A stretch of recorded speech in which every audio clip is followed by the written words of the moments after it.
Hello. Welcome, welcome, welcome. Everyone come on in. You guys are in for a special treat today. As you're coming in, please tell me where this is our first time going live on Turning Point Podcast. So as you're coming in, please tell me where you're coming in from.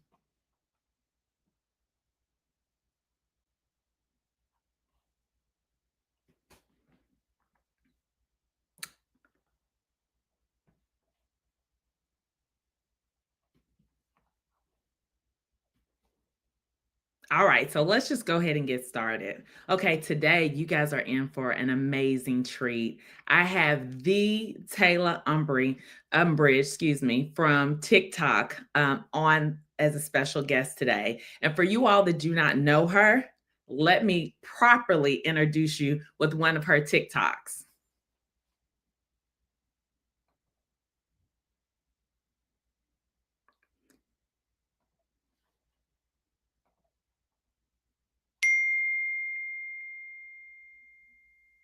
Let me get it pulled up.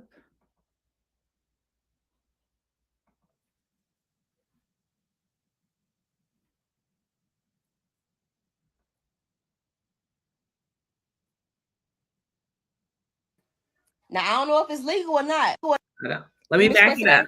Don't worry about it. I got a 1 minute recap. Vivarito took the stand today. She unlocked so many new gang members from YSL and YFN. Baby, the jury gonna need a Vizio. Now, I don't know if it's legal or not, but APD then created a new job rec just for her to be a professional stalker. But it appears that she's a social media caption translator, rap song analyst, gang expert who can also translate cell phone tower data. Most credible source is the Shade Room. And while she was on the stand, she said, I believe so many times I knew she was getting ready to fly. She had more speculation than us. She got on the stand talking so much, Paige had to tell her 2 times, I done already told you to cut the commentary. Max was on the edge of his seat. Yak was over there crafting a master cross-examination for Doug. The state was supposed to be done with Vivarito today, but apparently they need 2 more hours. And Paige was upset. She almost said, if you find that Richard Miller, you might be able to tell time a little bit better. Now, we got court tomorrow. It ain't no jurors, but we'll be back on Monday getting it in.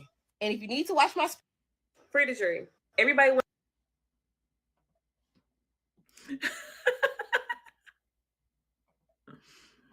All right, so you guys can see her personality is so addictive. She stole the attention of my heart quickly on when I start watching her 1 minute recaps, as she was telling like how the trial was going from day to day, and you can tell she really makes it entertaining. So without further ado, I'm going to bring Taylor on. Hello. Hey, everybody. Hello. Taylor, I'm so excited to have you on the podcast today. Absolutely. The feeling is mutual. Yes. Well, okay. So without further ado, let's go ahead and get started. I know that you have a large audience base, and I know that a lot of my audience does not know who you are. So can you please just tell us a little bit about yourself? Absolutely. So I am Taylor Umbridge. That is who I go by on the internet. I am a mother of 4. I work a full-time job, and now I do a little content creation on the side. I am an aspiring law student, so I just actually sat for the LSAT, and I'm completing my application so that I can get accepted, because somebody's going to take me. Okay, I'm going to somebody's. Yes. I'm getting in, and I'm just a regular old girl. I'm just a regular girl out here just trying to make it in the world. Well, you've definitely done a really good job on TikTok. And I know that you have a presence on Twitter. I'm not really on Twitter, so I found you on TikTok. Can you tell us a little bit about what made you start to pursue law? Absolutely. So I actually wanted to go into law coming out of high school, but when I was talking to my family, they were pushing the healthcare field, go be a doctor, go do something in healthcare, because there's going to be a lot of job security there. You're always going to have a job. People are always going to need healthcare. So I originally was a chemistry major. I went to the University of Missouri of Kansas City, UMKC. Hey, Ruse. I went out there for a little bit, for a semester, and I did not like labs. I was under the impression that I was going to become a doctor and I was not going to have to practice.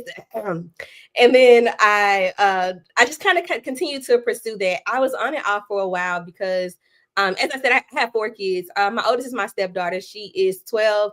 My next daughter, she's 10. I've got a 5-year-old son, and I've got another 1-year-old daughter. And so, life started happening. I started having kids. And so I was kind of on and off in school. And then I got a job after I had my first baby. And I kind of stayed there for a while. And 8 years to be exact. And while I was there, the last couple of years, I really started to experience discrimination. Because it was a corporate job. I was the only Black person doing my job. Okay. And in the area that I was in at first, it was okay. I felt good in that space. I was accepted. If there were any underlying microaggressions or any type of racism, I wasn't experiencing it. But when I switched roles and went over to another department, it was heavy. It was unbearable. And so I experienced that for a while, and I ended up getting pregnant with my last child. And I was just going through it to the point where I was filing discrimination complaints, etc. So while I was actually pregnant with my last child, Marley, I ended up getting laid off. They laid me off while I was pregnant, and I ended up going into labor, all these things. And so after that, and I'm going through postpartum depression, all these things, I was like, well, what the heck am I going to do? Because I now have a degree in a field that I hate because I never really wanted to do this in the first place. And I don't want to really go back to doing that line of work. And so I sat with that for a couple weeks. And one day I was sitting on the couch looking out the window, and I just heard something in me say, go to law school. And so that same day I bought a LSAT prep book. This is in February or March of the beginning of this year. I bought the book and I started studying for the LSAT. I took it the first time in June, and then I just took it again in November. Wow, that is awesome. That's you know what? It's funny how we experience life situations which really puts us in a path, right? Because I can totally understand that being on a job and having discrimination, because I think we've all had it, right? Whether it's a boss that treats you unjust, or there's a system that is established and it's not conducive for their employees, right? Because my position is HR should always be a third party. Yeah. Because if HR is with the company, it feels like they're working for the company, if that makes sense. Absolutely. It does. So that's really awesome. I really admire your grit, because I've watched you on TikTok. You will be working your regular job, you'll be streaming, and then you'll be talking in the comments, and I'm like, she is so multi-talented. I mean, it takes a lot, right? And you when you do it with ease. And I love that even when you came onto YouTube, you're like, hey, listen, I'm not going to be perfect on this. Y'all going to have to help me in the comment section. But you were just, you're such a go-getter, and that speaks to your character. So that's kudos to you. Thank you. I appreciate that. So tell me, what made you start looking at trials and kind of diving into the details of each trial and doing the 1 minutes? Okay, sure. So I was always a trial watcher. I always kind of watched them from afar, though. I wasn't sitting down, getting into it, just because I had so many other things just going on. And when it came to the YSL trial, everybody knows Mel. I love Mel. You guys probably know her as I'm Not a Lawyer, but I watch every video. Okay. It doesn't matter what she posts, I'm watching it. I was watching the YSL trial from her TikTok feed. I would go in every day, looking to see okay, what happened this day? So I was watching it from afar. And then we had the ex parte meeting, and we had the judge change, and I was like, okay, I'm about to have a deeper look into this. And so that's when I really started watching it. And then I started coming across different creators. So I started seeing Mrs. Jefferson. I started seeing Millionaire Mel. And I really connected with Mel. I really liked her content. And I liked the way she was breaking things down in her videos. And so I was following her for a while, and she really just watching her, it ignited something in me. And I was like, I'm gonna create my own videos. Just because I have a perspective too. And I just started creating them. And honestly, my TikTok presence, it evolved over time, because at first I was just reacting, right? I was kind of, I would just be honest. I was kind of in a sense vibing off of Mel. Like I like to react. I like to react to it when it's happening. And then as time went on, I'm like, I kind of want to. I want to spin this. I need to make this a little bit more of my own. And so then I started doing jury views where I just kind of tried to give an unbiased opinion and pick up everything that each side was putting down. And then eventually I was studying for my LSAT. And so I couldn't necessarily like do, well, I had been studying for my LSAT the whole time, but I couldn't necessarily do a lot of the live reactions because I just didn't have time. Like I wanted to study and I wanted to listen to the trial at the same time. And so I was like, forget it. I know I have a short attention span. All I need is 1 minute. I need 1 minute and I'm going to give you as many details as I can. I'm going to make it entertaining because I see myself as a funny person. And it just kind of stuck. Yeah, you know what? That's funny because I feel like that you're hilarious. Because I am not a person that types into the comment section. I'm not a person that watches trials, but for some reason, off of watching I'm Not a Lawyer, but she pulled me in, right? Because the way she explained it, the way that it felt, especially when the ex parte happened, because I joined, I would say, along that time frame too, and like Woody coming on the stage. And then she had something else that she was also going over another trial. And I was like, oh no, I got to get more of this. So that's when I started watching it on Law and Crime. And I was like, this is so good. And I became addicted to it. And then I wanted to like be on everyone's live who was streaming it, right? Because at some point I was like, I need to start commenting. And I'm not that person, but I got so involved in it. And I found a home on your channel. You're welcome. I know, and it just felt like such a family, right? Like you would put something in there, and we would all have discussion about it, and I just really appreciate that because I know that you are on the TikTok platform, and then you convert it over to YouTube, and that's kind of my home. YouTube, TikTok is very new to me, but I love YouTube, so I really appreciate you kind of going over there and making it a safe place for us to have a good discussion. Absolutely, thank you. Yes. So just kind of moving on, tell me about some of the key moments that really caught your eye from the witnesses. Like, was there a witness that really stood out that you were like, this is going left? Because no one knew that it was going to go left. I mean, when Fonnie Willis got up and presented the accusations against the defendants, you thought, oh my gosh, this was going to be heavy, right? And then once it started unfolding, you start to get opinions. And so tell me about how you felt about a witness. Was there a witness that like really stuck out? Yeah, I think that there were a lot of memorable witnesses. I think that I would be remiss not to mention Tick because Tick was one of the very first ones where I was like, yeah, something ain't gonna go right with this. Tick was definitely one that absolutely stood out to me. And just going back and rewatching his testimony, it was heartbreaking. And I think we saw a lot of the prosecutors attempt to display these guys in a negative light. And his story just sticks out, and it stuck out and it sticks with me.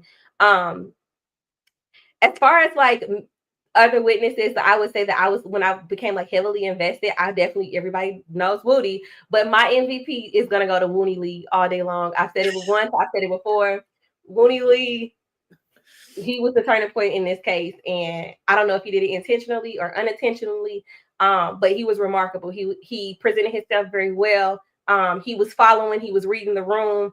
I feel like he was the key to this whole case from a witness perspective for me. I think Moon Toonk for me. Because there was this like pull, right? You felt so sorry for him, right? Because he's sitting here like pouring his heart out and saying that based on the situation, this is how I felt. I really just wanted to get out of jail. I thought I was going to have an opportunity to say my truth. And we know how the law is, right? Once you sign something, a document, it's law. And it was just so unfortunate. Like when they had sent him, off for 5 years, I was just like, my heart, I think all of our hearts, right? Yeah. It was like a sigh because it was so heartbreaking. I was like, oh no, I couldn't believe it. So I think that was that pulled at my heartstrings, He did. And then, of course, the famous Woody. Woody was just so funny. And then there was another guy that I didn't start watching it at that point, but like when I was going back to look, the guy that was saying, I won't go back to jail. Yeah, I yeah. don't know what it was. He said, I don't have nothing to do with this. Send me back to prison. I won't go back to prison. But that Yes. speaks that speaks to how the prosecutors were like trying to build their case and didn't have people who were like wanting to come forth and just testify without being, I guess, strong armed, if that's just to say that. Mhm. So tell me about a memorable moment with the prosecutors. Well, I'll tell y'all, like, there were many moments within this trial, but my number one moment, it came late. My number one moment is Mr. Atkins. He was upset during the non-jury day. And he said, pull up with the shit.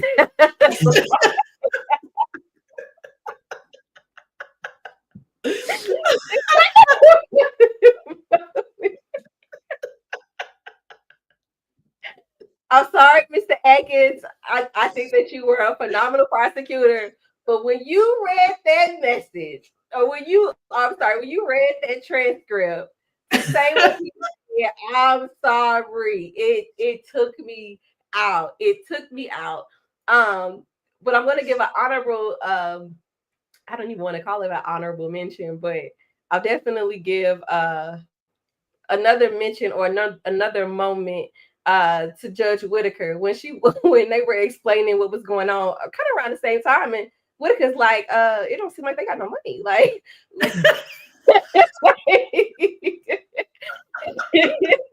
She's like, okay, this is a Rico. Like, where the money at? She was asking the questions that we were, so I'll give her an honorable Honorable mention mention. for that. Yeah, for sure. Let me think. Um, I feel like there were moments where Miss Love felt like she was making traction. And you could tell it in the way that she would be asking questions, especially if she wasn't getting a lot of objections. She Mhm. just was, she felt like she was in her element. She was going so far left, so fast to nowhere, right? She had this thing about her where she felt like, and I call it like the auntie, right? You know, you got that auntie that just feel like, well, I know I'm right, and I'm about to prove that I'm right. And you know, I felt like that's how that's really one of the things that crippled the case, right? Just her above a lot of other things, but just her just being in her own way, Yeah, right? Like when she wanted to prove that one of the witnesses couldn't read, like, girl, what was that gonna do? Like, what let's was just going move on? on. Yeah, Yeah, yeah. so that was I think I'm sorry, go ahead. I'm sorry to cut you off. I think that Miss Love definitely let her ego get the best of her throughout this case. Watching it from beginning to end, we saw a lot of misconduct and just her making it more personal than what it really needed to be. And I think when we for me it was telling. It was even more telling with the 403 objection motion that she wrote. Like, I don't want them to tell me that I'm wasting time. It was like, you're so invested in this, you're so emotionally invested in this, that you can't take a step back to look at the bigger picture and try to focus on what you're trying to do here. And so it was, I, as a black woman that wants to pursue law, I was heartbroken, like, coming into this case and watching her behave the way that she did, because I felt like she was representation of possibly where I'm headed or where I'm going. I don't know if I want to do, you know, prosecutor work, but just a black female in law. And I felt like, I wasn't being represented in those moments. And it was heartbreaking and it was discouraging. And so even hearing how, she responded to the jury and after the fact, I think that this case became way too personal for her. And I'm just gonna pray Mhm. for her. I'm just gonna pray for her because Yeah, yeah, absolutely. You know, I understand that everyone has to do a job, right? And so I get it. And we don't know what type of stress or pressure she was getting from higher ups on her side. So, but her personality type, I mean, like that didn't help it either. Um, it was Hilton for me. Because I felt like I could have been a Hilton, right? We all could have been a Hilton. Um, what she did, what the position she was in, she tried to do the very best she could. But I think my memorable moment was when she did the closing. And I feel like she came outside of who she was to try in her mind to be relatable. And it was like, oh, at first I was like, oh, okay, she's doing her thing. I totally understand, right? She's the last one to give the closing or the rebuttal. I get it. But when her temperament was on 10 the whole time, it was like, oh. And then she did the homegirl thing. I was like, oh, this is going in that direction. And how Miss Love was sitting there and she was like, yeah, she doing her like when she did ha ha ha homicide. And when she did that, Miss Love sat back in her chair and was like, like as if she was proud. And I was like, oh, this is not the way things should go. Because technically, if you're doing a closing on a federal level, you're not able to move from the podium. And if you walk away from the podium, you still have to have your hand on the podium. So all that stuff that she was doing, she never would have gotten to do that. So that was a memorable moment for me. It was just, there were so many like where you were like, is this really happening? Yeah. And to just kind of piggyback off what you said about Hilton, Hilton was one that I repeatedly said I wanted her to find redemption. I wanted her I wanted us to give her grace because I truly felt like she was under a thumb that she couldn't move from. Everybody has a job. I don't think any of us know what her true personal situation is, and so why she chooses to be there. Those reasons we'll never know. But even I just held grace for her because I just wanted her so bad to be redeemed from the ex parte meeting. And I wanted her to be redeemed from just the shadow that Miss Light cast, on all of them over there on the who sat at the prosecution's table. And I will say that in her closing, she did disappoint me because, as mentioned, you don't have to speak in broken English to relate to people. As we heard from the jurors, there are some highly intelligent women. And men that sat behind or, that film or glass or plexiglass, whatever they were behind, or the inside of that box that could understand everything that she said. And she was not there. She was not authentic to who she was. And she switched it up at the end. So I 100% agree with that. But I did want to just say that, y'all, I still have a whole grace in my heart for Miss Hilton. And I think that she's going to find redemption one day. So. You know what? I totally agree with you. I do too. I just feel like she was in a bad situation, right? And she was trying to do the best she could. We've all been there. Like I can recall several instances this happened to me down through the years where I've stepped out full confidence, so wrong, going in the wrong direction. And like, when you look back at it, it's like, I probably shouldn't have did that. I didn't get the win. Because when you think about and we'll switch over to the defense. But when you think about her trying to be her authentic self, not really, and Doug trying to be his authentic self, who wins? You see where Doug really leaned into it, and the jurors were able to appreciate that. Okay, so just one more honorable mention. When Miss Love got recused, I was like, it was like something every day. I was like, is this really happening? I think, like, you can see in the comment section, people's like, oh no. When she got rebuked, right? When she got rebuked in front of yes. Oh my gosh. Like I had secondhand embarrassment before. Could you like imagine being her standing there while all that's going, like so many things will be going through my mind. I feel like, and I could be totally wrong, but if you go back and watch the clip, she couldn't get her throat together. Do you remember that? She tried to clear her throat twice. I was like, girl, listen, I know you pretty hard shell, but Judge Whitaker got through that. Yeah. It hit her ego so badly. It would have for me. It did, and we saw it turn. We saw it on the other hand when we got to the point where I think Mr. Adams had made a mistake, and she then wanted her to admonish him in front of the jury as well. Like it was, there were a lot of instances where we saw how personal it was for her. Like it, her ego was towed down to the ground. And if we get into Miss Love and just that situation, because shortly after that, we know that she was. I'm gonna say it. I think Miss Love was demoted off of the case. I think Oh, it was the whole Uber ride and the man from Memphis and the letter. Like I feel like that was all a play to say that Miss Love is in good hands, but y'all not gonna see her no yeah. more. Yeah. So there wasn't a lot of speculation. So then there's this letter that comes across. She is so renowned. She's doing amazing. No, she not. Really? To an audience of none. No, no. Well, I'll say to an audience of one. That's Vera. Lord bless Vera. Bless Vera. You know what I hope? I hope that it's one day that someone comes forth and says, "Hey, I was Vera." I think Miss Vera is gonna go down as the Zodiac of the library because we will never know who Miss Vera is. That's right. Who was Vera? One of the funniest moments, and I can't recall the guy's name, but it's when Judge Whitaker said, "You, I'm trying to think of how she worded it. Basically, she was saying that he was not a good lawyer.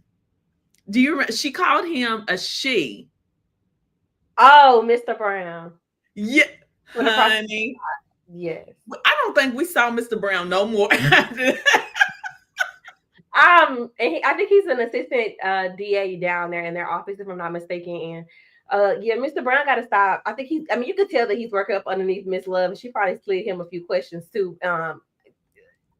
Somebody pray for Mr. Brown too.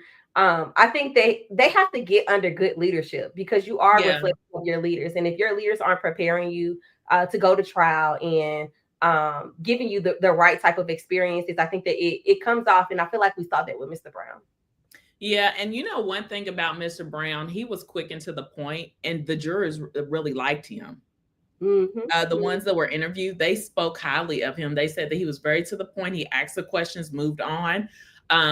Maybe it was some of they didn't really know like the legal jargon and things that he was doing wrong, so they didn't understand that. It felt like they didn't pay attention to the things that we were like, oh my gosh, this just happened, right? It was like they were paying attention to the witnesses, the evidence, but not the things that we were like having a conniption on. So can you think of a funny moment that happened that just made you chuckle? Not so much that, you know, anything deep, but just something that you saw that was like, anytime Mr. Harvey or Bruce Harvey spoke, I was laughing. It didn't even matter. Like he could be just motioning, he could just be giving an objection. Anytime Bruce Harvey opens up his mouth, I was absolutely laughing. Oh my god, there's so many funny moments. well, hold on, let me just ask the question since you're going into the defense. I mean, talking about the defense. So tell me, who was like your favorite defense? What in the world? What are they called? I'm saying that wrong. The defense attorneys? Yes, the defense attorneys. For some reason I kept saying defense. So my favorite attorney, it was Miss Westmoreland. Sister Silent Assassin was my favorite. She didn't necessarily have to speak often, but when she did, it was powerful and she shook the room every single time. My favorite moment from that she had was when I want to say they were having late discovery or something was going on, and I think it was late discovery, and she got up to the podium and she said, or she got up on the mic and she said something around the terms of, if the rules don't apply, then they are merely aspirations. When I say I am framing that and putting it on my wall in my office, I absolutely love Miss Westmoreland. Yes, I love Doug. And I think the reason why I love Doug is because he had so much personality, and he would say what the chat was either thinking or what we were thinking just as we're watching it. he had so much personality. Um, he was kind of like the heart of, I would say, the jurors. I would say those that were watching the we call ourselves jurors because we're like watching and trying to see what's right and what's wrong. I think he really captured that. And he really had a presence on social media. So it was like you could get commentary from him on TikTok because he would do the daily, and it made you care about Yak even more. Mhm. I absolutely, I think that Doug was the humanization piece to this whole puzzle. Like he connected with us outside of the courtroom, and I think that kept us engaged and it kept us tuned in. I do think that he was very authentic, and his passion definitely did come across in the way that he advocated for Yak. So Doug is definitely in my top. He's in my top. Yeah. I'll say to my top three. He's in my top three, and I think he did a fantastic job representing Yak. Yeah, for sure. And I feel like Judge Whitaker liked him a lot. You can kind of see how she would give him a pass. She even appreciated his due diligence to try to help when she needed to have case law to kind of, or the verbiage to put things together. And so you could it felt like that. Now, here's the funny thing about that. He's never been to trial. Like he had, I saw an interview, if memory serves me correctly, he's never been to trial, and I believe this was his first defense case. Yeah, I think this was his first defense. Fantastic. I mean, of course, there's an engine behind him, right? And it was so funny, even during the press conference, his boss was like, ah! and was doing a lot of talking. But you know, when his boss came in and showed out. You remember when Doug wasn't present, and I think his boss was there for like 2 days. Yeah. He did a great job. Yeah, Shannon did a phenomenal job. Shannon bought a different, Max. Max bought a different element, right? He brought, I am trying to say, it was a different tactic of trying to save my client. You could just tell he was so passionate, and you always knew, especially when he moved up to the front and he would shake his leg, he couldn't wait to get up. I appreciated Max in such a way that if I had ever been in a situation, I know that he would go to bat. Like, he just seemed like he spent every single minute, second, just focusing on this case, which really he had a lot to kind of debunk, right? When you think about everything that Shannon was facing. So kudos to him. Absolutely. I think if the price wasn't already up, it's up on Max because he did a fantastic job. What I think we all saw, I believe he's talked about it on some of the interviews that he's gone on, is that Max knew the evidence inside and out. And I think that is the type of advocacy that you want. You want your attorney to know what the facts are and be able to speak to them intelligently. What I appreciate about Max is that when it was his time to shine, he stood in the light. I felt like when we had Judge Glanville, Max just couldn't. He couldn't peek from behind the cloud, you know, and I'm gonna call Judge Glanville cloud because he did not want the light to be shown on these guys in the way that we saw it once Judge Whitaker came into play. But I think that Max, when it was his time to shine, he shined. And I appreciate the way that all of the defense attorneys worked together and allowed Max in certain times to lead and even to play on his good graces with Judge Whitaker, because in my opinion, she had a liking to him as well. And so they I don't know if they did it on purpose or not, but when Max stood up, like, she listened. And having him be your attorney and be the person that the judge is listening to says a lot.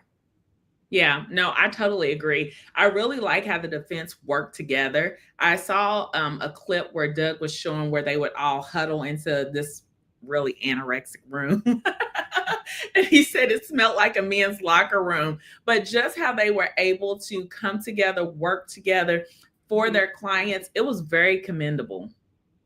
Absolutely. I agree with that.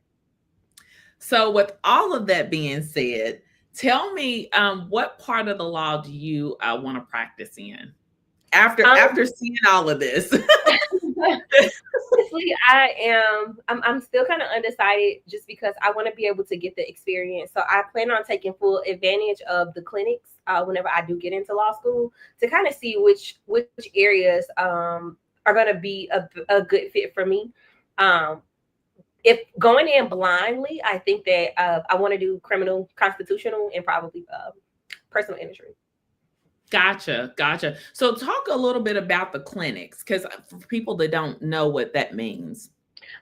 So basically, when you go through law school, it's kind of you're basically going to be doing like internships with different types of practices or different offices. So you can go and get the experience of what it's like to be an attorney for intellectual property or prosecution or defense. Like you can kind of get that hands-on experience in those quote unquote clinics. So it's just on the job. How about on the job training? Is better. It's a better way Gotcha. I would say that Kokomo, he definitely got on the job training because he's supposed to be pursuing law school, and just the exposure that he had was such amazing, counsel was really good. So hopefully you'll have the opportunity to do something very similar. Yeah. And where do you, I'm sorry, go ahead. I say, yeah, I hope so. Yeah. Where do you plan to go? So I'm actually applying to both law schools here in St. Louis. So that's Washington University, St. Louis, and then the St. Louis University Law School. And then I'm also going to apply to some schools down in Texas. Gotcha. And from this whole trial, what would you say you've learned? I learned that representation matters in both contexts. It matters to have people like you in the room, that people that look like you, they can understand and relate to you in the room. And it also matters who you choose to represent you when you are facing legal challenges. So representation matters 100%. And I honestly think that I also have a new respect for a jury. I don't feel like I truly thought or I didn't have a good, I wasn't reflecting. And so I feel like this trial really, really told me and showed me the importance of being a juror and showing up for jury duty when the time comes. Yeah, that's so true. We see that with Moontook, right? Did I lose you yet? Can you hear me? Can you see me?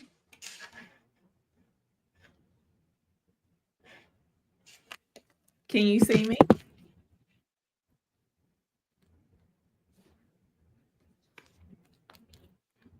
Give us just one moment, y'all.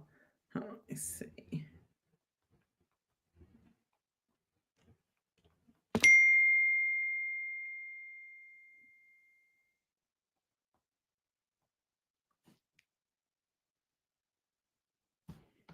Yeah, I don't know what happened. Let me give her an opportunity to come back. But I believe we really saw that with Moontook and saw that with Shannon. Shannon really opened up an opportunity to keep some of the charges out. I'm sorry, Max, when he was representing Shannon, he was able to keep. Oh, let me put you back. Okay, she's back. Okay, sorry. My internet sucks. I don't know what's happening today. That's okay. So I was saying that representation, I was agreeing with you when you said representation matters, because when you look at how Max represented Shannon, and then you also look at how Moontook represented, his lawyer represented him, look at those outcomes. That's very different. And so representation really does matter. When you think about from a broader perspective, if I'm living in Floating County, and I'm like thinking about how this trial kind of unraveled. Maybe I have a family member who's incarcerated that hasn't, went to trial yet. I think that I would have a sour feeling in the depths of my stomach, right? Because of how the tax money had been spent on this case, what came out of it, and then knowing the conditions of the jail, and then knowing that my family member has been in the jail for an extended amount of time and still hasn't had an opportunity to be tried. So there's so many things that we can look at from this whole situation that brings us back to just something to reflect on. Um, as you're getting into your lane in the law, what do you is there something that you would want to focus on to help bring more justice? Um, I think that I feel like I'm gonna have to learn how to be the change that I want. One thing that has stuck out to me when, speaking to other attorneys and just, you know, watching trials is that you are presumed innocent until proven guilty, but you are behind bars. And so I would love for the statement to be reflected in the actions that we see, or the circumstances that we see amongst people. While I do believe that there, may be some situations where maybe you should possibly detain someone, I definitely want to see um I want to see a revamp of our prison system and the way that it runs and how it works, because what's happening in Fulton County is just not in Fulton County. We're just not hearing about it. It's Yeah. happening across the country. There are other jails out here that are running probably in poor, even more poor conditions, or just as poor conditions as the Fulton County prison system or jail system. And so I definitely want to see some type of reform around our prison systems and how they work, and honestly, just the laws that are in place that are there to suppress our people. Yeah, no, I totally hear you. Um, what would you say social media has given to people who well, courtrooms that are able to be viewed live? Um, it gives you the perspective. And I honestly, when you asked that question, I went straight to my where I am, right? I am a person who's applying for law school, and there are going to be many other hundreds of other people who are going to apply, but those administrators are going to select people to build a diverse experience. And even though a lot of us watching trials don't have a criminal background, don't understand the logic or the nomenclature that's used in courtrooms, social media has given us the opportunity to have our voices heard and to give perspective that others may not think about. What we learned with this trial, like you said, Doug was kind of saying things that we were seeing in the chat. That's because Doug was in the chat. Doug was Mhm. out there looking and glancing at what was being said, and bringing it into the courtroom. And so social media has given us the access that we didn't previously have. And I think we need to continue to keep our eyes and ears to the streets, because you never know where you're going to be needed. Yeah. I noticed that you had mentioned in one of your lives that you had a lot of support from different um, people that were in law that had social media channels and was kind of reporting back on this. Can you talk a little bit how that support really helped you? Yeah, it just honestly, for number one, it helped me build my network, okay? Because you need a network, you gotta know people. So shout out Yeah. to all the attorneys that have reached out, and that have connected with me. But they also honestly, they just kind of expanded on my knowledge and just kind of gave me grace. I will say that even some of like the non-attorney people have reached out and kind of helped me. For one, when I started studying for the LSAT, like I didn't go through a training course. Like I didn't have that luxury. I just bought a book and started reading. And so just getting on social media and reporting on this case and talking about it, people seeing me with my small baby climbing all over me, yelling and crying in the background, people were inclined to help me. Like this lady she inboxed me like, hey, I just, I see you studying for the LSAT. I had a kid too. Let me help you. Like, I want to gift you a subscription to this thing that I've used. And I ended up getting a subscription to something. And y'all, I got like 6 points higher than I did on my, not 6 points, maybe like 3 points higher than I did on my LSAT than I did the first time, because the tool that she gave me helped. So I don't want to just say just the attorneys help me, just regular lay people, help me as well. Sorry about that. I've turned that off like 17 times and it keeps coming on. No. That's really awesome because having a network of people and support that can help you through as you're going to law school is really going to be key. I've actually been able to come into connection with some of the people that you've kind of, been on their lives, and which allowed me to know more about the case, right? Because when you want to know something, you want everyone's channel. You want to know I think I really can appreciate everyone's perspective, right? So, like, maybe you may go live and I'm watching it with you, and then Sarah, she may do something on TikTok, and then Miss Jefferson gives her perspective, and then I'm not alone. Everyone's perspective is so like interesting. I was soaking it up. Yeah. And that's the beauty, right? Because we're not all going to think about it the same way. We're all going to pick up on different things. And so I always like, that was one thing about me, like when my platform kind of blew up from the Quindaria Zachary situation, I always wanted to still connect with the creators that were there before me, because they had a perspective too. And I knew that theirs were different than mine. And it wasn't a competition. It was, Right. we all had the same goal of getting the information out there, talking about it. And just, connecting in a sense. And so it's never been about who has the most followers and who's a part of whose crew. At least with me, I've always tried to uplift and encourage everybody, because I think it's enough room for everybody to eat at the table. So Yeah, for sure. And you know what? You could see that. Like when you went to like Mel is the funniest. Not I'm not a lawyer, but the other Mel. She will shut it down in the comments. Listen, we're not gonna do that. We're not. Moderators, can you please block so and so?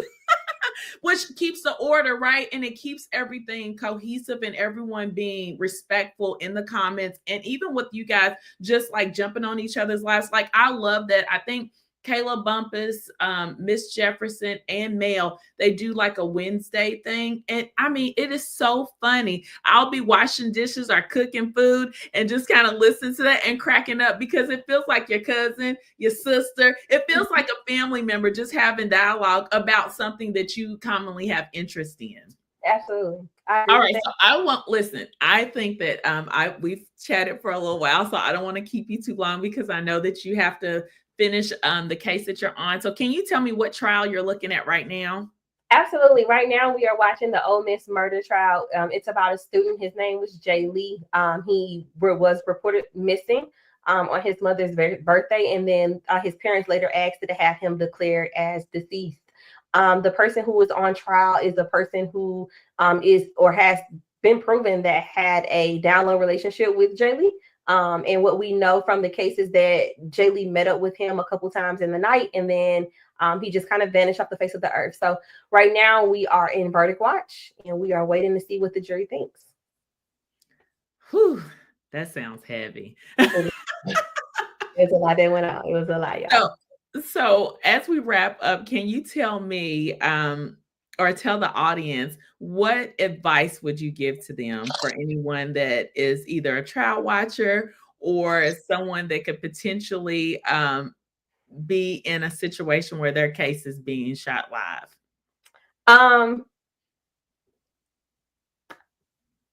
So there are people who are in places that, or there. Okay, I had this all prepared, y'all.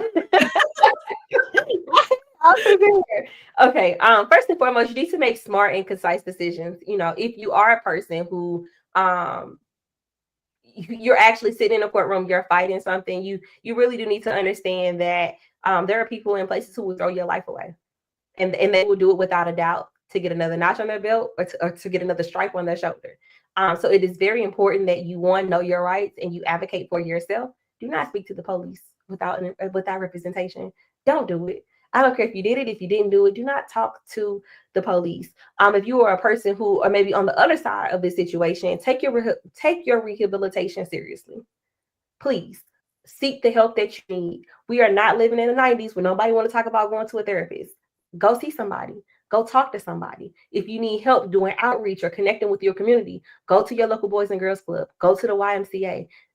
Get in contact with people to help you to get where you are. I think that's it.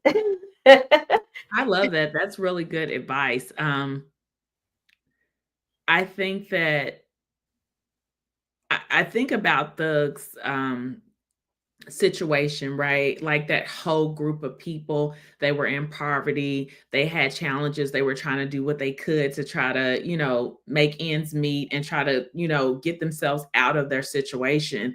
And just how the state was able to, like, you're this and you're that and you had to be this, and when you now you're rapping and you're trying to put this persona, it has to be this, Yeah. um that's such a hard situation. So I think some of the things that you've mentioned will be really helpful, just to back yourself away. They say that when you make it big, don't stay in the same pod. You want to pull people out, just come out. And if you're going to try to help someone, help them in a different way. Cuz Yeah. I mean, when I look at this case, it breaks my heart, cuz I was listening to I think it was Adams. Thug had called while he was in the interview, and he was like saying, "Hey, Thug, what do you want to say to the people or whatnot?" He was like, "Give me out probation." Yeah. Okay. Well, listen, I won't keep you any longer, but let's just hope that you don't have to do a 1 minute recap. Yeah, don't be in a situation where I gotta get online and crack a couple jokes about you and have a 1 minute recap. Like, let's not do that. Yes. Yes. Well, thank you so much for your time. And thank you so much for having your audience come and sit with us as we're going through this interview. Until next time. Bye. Um, Absolutely. And just one thing, just one thing. I just want to say this to everybody too, because a lot of people have talked about my journey. You are never. I'm an older person. I know I look younger, but I'm an older person. And if you want to pursue a different career, go ahead.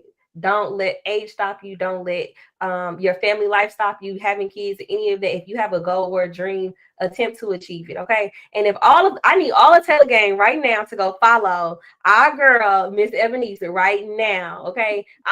We do a stream this, so I'm also gonna tag her in the description. Go follow her, go subscribe to her, because I'm sure she's gonna have a lot more conversations that you're gonna want to be a part of. Yes. Well, thank you so much, Taylor. I really, really appreciate that. As I stated, I really appreciate your audience coming over and just having a time with us. So I've been looking in the comments and seeing people saying, "Oh, Taylor is awesome. She looks amazing." So the Taylor Gang really represents. Thank y'all. All right. Well, thank you. Bye bye. Bye.